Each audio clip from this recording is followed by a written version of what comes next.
ఇక ఈ దేశంలో నేను కనపడితే కాల్చి చంపేసేలా ఉన్నారు. పోయిన పరువు ఎలాగూ పోయింది. నా ప్రాణాలైనా నేను రక్షించుకోగలిగితే అదే 10,000. ఇక ఈ అడవే నాకు స్వర్గసీమ. కలకానిది ఇక్కడ కూడా నన్ను చంపడానికి మనుషులు సిద్ధంగా ఉన్నారా? అయ్యో!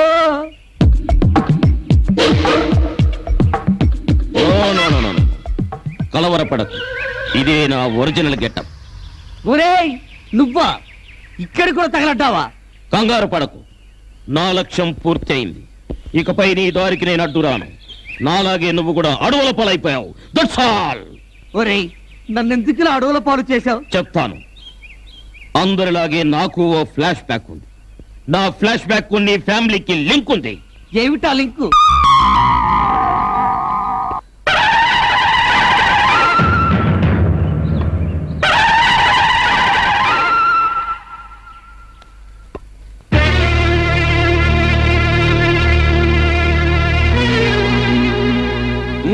చెప్పండి.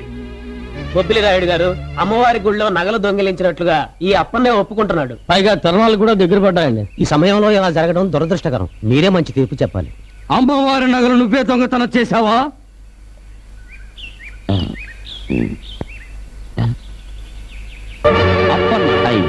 తిరునాళ్ల రోజులు దగ్గర పడ్డాయి. ధర్మకర్తగా అమ్మవారి నగలు నేను సమర్పించాలి. కానీ ఆ నగలు నా అవసరానికి వాడుకున్నాను. ఈ దొంగతనం నువ్వు చేసినట్టుగా ఒప్పుకోవాలి. నీ కుటుంబాన్ని జాగ్రత్తగా నేను చూసుకుంటాను. అప్పన్నా అయ్యా వద్దయ్యా,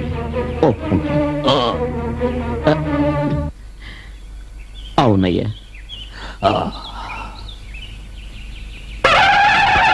తప్పు ఒప్పుకున్న అప్పన్నని పోలీసులకు అప్పగించి శిక్షించాలి. శిక్ష ముగిశాక కూడా అప్పన్న ఈ గ్రామంలో కాలు పెట్టడానికి వీల్లేదు. అంతేకాదు, ఈ రోజు నుంచి అప్పన్న కుటుంబాన్ని కూడా గ్రామంలోంచి వెలివేస్తున్నాను.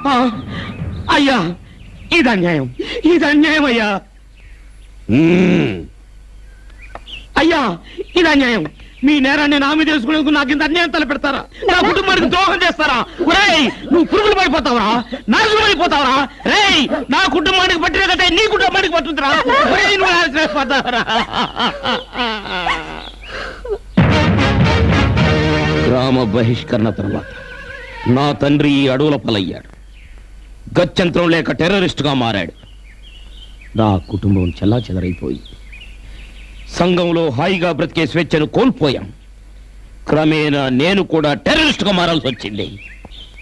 ఇదిగో నీ పాస్పోర్ట్. ఏ విదేశాలకు వెళ్ళిపోయి హాయిగా బ్రతుకు. వద్దు, నాకు పాస్పోర్ట్ వద్దు, ఏమీ వద్దు. ప్రాణాలున్నంత వరకు ఈ అడవిలోనే గడుపుతాను. ఓ బాటసారి నన్ను మరువకోయి మదిని తలచి చల్లగా ఉండాలి, నీ మది నెమ్మది పొందాలి.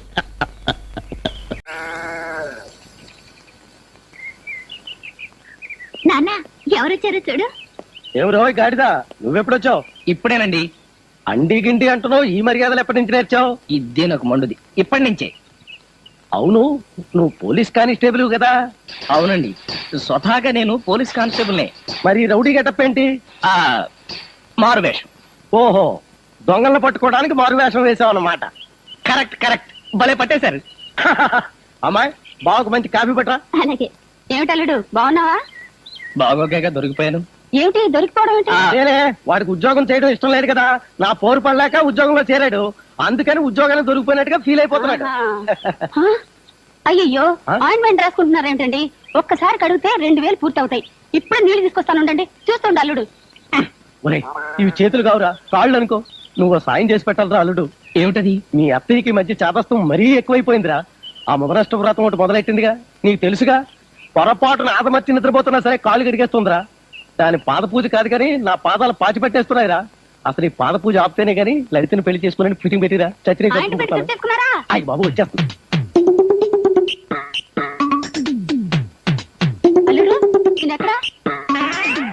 అక్కడున్నారా?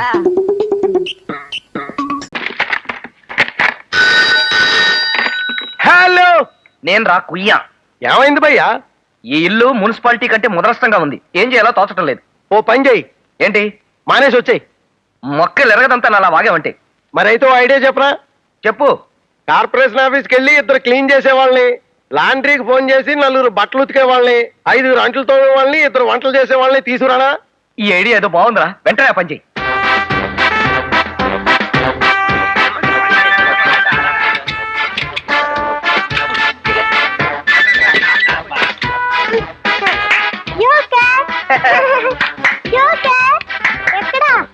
ఇక్కడ వెళ్ళండి రా. తొందరగా వెళ్ళండి రా, తొందరగా వెళ్ళండి. ఏంటి వాళ్ళందరూ వెళ్ళమని నువ్వు ఉండిపోయి ఉంటే? నేను అలా ఎడ్డం రా. ఏంటి రా అంటున్నావు? ఏంట్రోయ్, పని చేయి. టీవీలో ఏదో ప్రోగ్రామ్ వస్తున్నట్టుంది. అది చూసిన తర్వాత మొదలెడదాం పని. వీళ్ళంతా పోతే నేనేం చేస్తాను? మనం టీవీ చూద్దాం.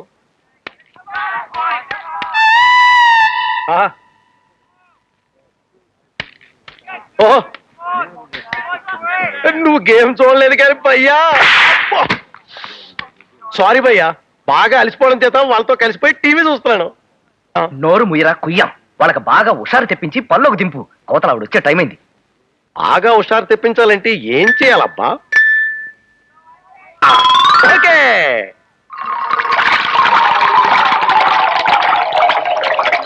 మొహమాటం లేకుండా తగేయాలి, హుషారుగా పనిచేయాలి. ఆడవాళ్ళు అసలు సిగ్గుపడకూడదు. మనం బయటికి వెళ్ళి ఆడుకుందాం.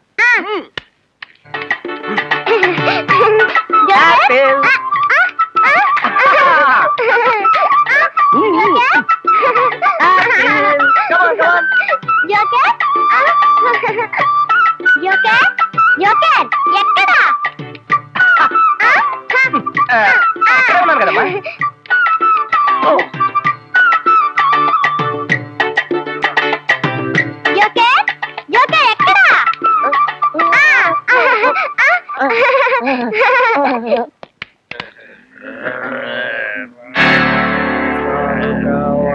ఇదేంట్రా? వాడు త్రిష అనే చెప్పాడు బావా, నేనే హీరోయిన్ త్రిష అనుకున్నా. కర్మరా బాబు. నమస్తే. నువ్వు త్రిషావా? యా, మా అక్కయ్య ఐశ్వర్యరాయ్, చెల్లి నయనతార, ఇద్దరు ఇంట్లోనే ఉన్నారు.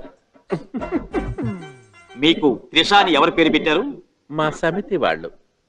ఎలక్షన్స్ అప్పుడు నా పేరు సత్యవతి, ఎగ్జామ్స్ అప్పుడు నా పేరు సరస్వతి, ఒరిజినల్ గా నా పేరు పుష్పావతి.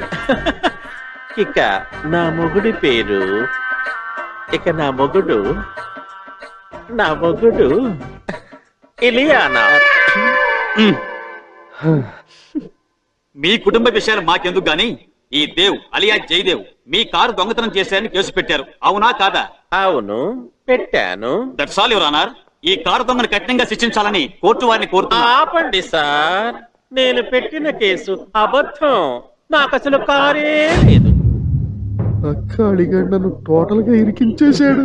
పేదలకు ఉపయోగపడే బంగారయ్య కాలేజీ మీద కొన్ని రాబందులు రెక్కలు విప్పాయి. ఇది కోట్రా. అదే కాలేజీలో చదువుతున్న నా తమ్ముడి ద్వారా ఈ బాబు గురించి తెలుసుకున్నాను. నిజానికి ఈ రోజు ఆ కాలేజీ కేసు మీద స్టే తీసుకురావడానికి ఈ బాబు రావాల్సి ఉంటే అతన్ని చంపడానికి ప్లాన్ చేశారు. ఈ బాబుని పోలీస్ ప్రొటెక్షన్ తో కోర్టుకు రప్పించాలని నేను అబద్ధపు కేసు పెట్టాను. ఈ కాలేజీ కేసు విషయం పోలీసులకు చెబుదామంటే ఎవరిని నమ్మాలో అర్థం కాలేదు. పోనీ పొలిటీషియన్స్ కి చెబుదామంటే వాళ్ళు ఇప్పుడు ప్రజాసేవ బానేసి కులాల కుమ్ములాటలో పడి కొట్టుకు చేస్తున్నారు. న్యాయస్థానంలో క్యాస్ట్ కంటే క్యారెక్టర్ కే ఎక్కువ విలువిస్తారని మీ సాయం కోసం వచ్చాను. ఒకవేళ నేను చేసింది తప్పనిపిస్తే మీరు ఏ శిక్ష విధించాలనుకుంటే ఆ శిక్ష నాకే విధించండి. రేచర్ల బంగారయ్య ట్రస్ట్ ఆస్తులకి సంబంధించిన పూర్తి వివరాలను కోర్టులో సబ్మిట్ చేయాల్సిందిగా ఆదేశిస్తున్నాను. ఆ ట్రస్ట్ కేసుపై స్టే విధించడం అయినది.